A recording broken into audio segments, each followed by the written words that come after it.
അലിക്ക നിങ്ങൾ എപ്പോഴും നാട്ടിൽ നിന്നെത്തിയേ? ആ ഞാൻ ഉച്ചക്കെത്തി ഞാൻ പുറത്തു ഇപ്പഴ വന്നിട്ടുള്ളൂ. ഇജ്ജും പുറത്ത് വയ്ക്കാനല്ലേ?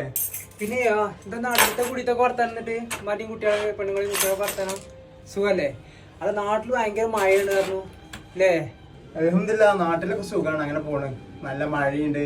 അപ്പൊ ഞാൻ പോരുമ്പോ 2 ദിവസം വെയിലേനു. അൽഹംദുലില്ലാ അമ്മാക്കും പെണ്ണും കുട്ടികൾക്കൊക്കെ സുഖമാണ്, അങ്ങനെ പോണ്. റാഹത്താണ്. നിങ്ങള് ഭക്ഷണം കഴിച്ചിക്കണോ എന്തേലും? ഞാൻ പുറത്ത് പോയപ്പോ കഴിച്ചു പോന്നു. നിങ്ങൾ ഭക്ഷണം എന്തേലും കഴിച്ചിക്കണോ? ഇല്ല ഞാൻ കഴിച്ചിട്ടില്ല. ഞാൻ വിളിച്ചു പറഞ്ഞിട്ടുണ്ട്, പാർസൽ പറഞ്ഞിട്ടുണ്ട്. ഇപ്പൊ വരിക ഒരാള് പാർസൽ പറഞ്ഞു കഴിഞ്ഞപ്പോഴാണ് ചോർമ വരുന്നത്.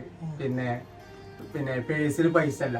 കാരണം നാട്ടിൽ നിന്ന് പോന്നപ്പോ കുട്ടികളി നമ്മള് പോകുമ്പോ നാട്ടിൽ നിന്ന് എന്തേലും കയ്യിൽ എന്തേലും 10-20 വെക്കും കജ്ജില്. പക്ഷെ ഉള്ളത് കുട്ടികളെ ആരും എടുത്തേക്കണ്. പേഴ്സിൽ ഇപ്പഴാ ഇവിടെ നോക്കിയാ പേഴ്സിന്റെ അറിയിൽ വെച്ചിരിക്കണ. ഇപ്പൊ കാണാനില്ല.